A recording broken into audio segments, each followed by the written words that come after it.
All right, so there's a few parts to this question, and the first part's actually quite simple.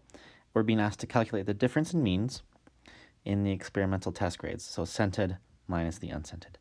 So we can see the mean for scented is 23, and for unscented is 18.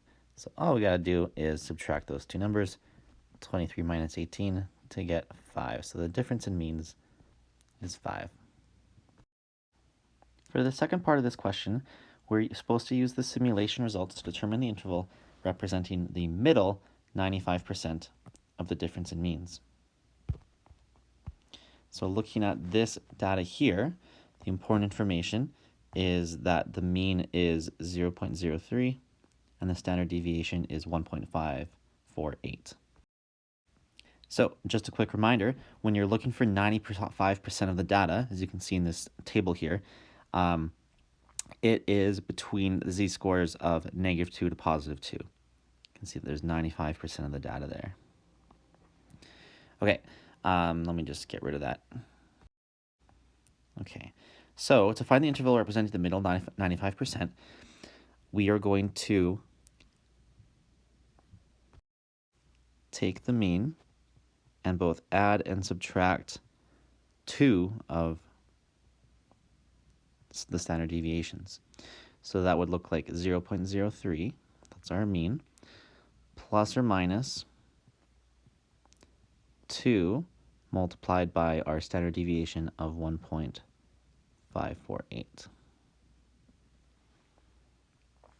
And when you subtract, when you do 0.03 minus 2 times 1.548, you get negative 3.066.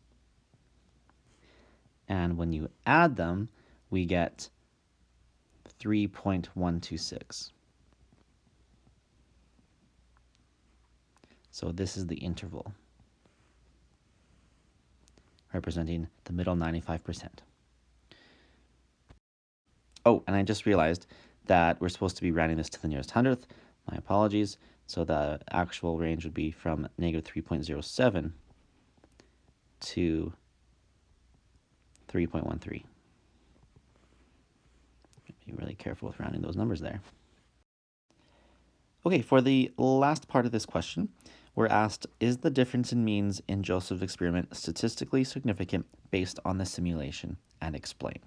So basically what they're trying to get you to figure out is the difference in means we calculated based on these results, does that fit within this interval, the middle 95%? And no, it doesn't. And because of that, we would state that yes, the difference in means is statistically significant because 5 does not fall in the 95% range. So it's kind of a big deal, in other words.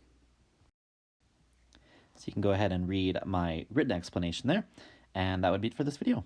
Thanks for visiting JD's Preparation.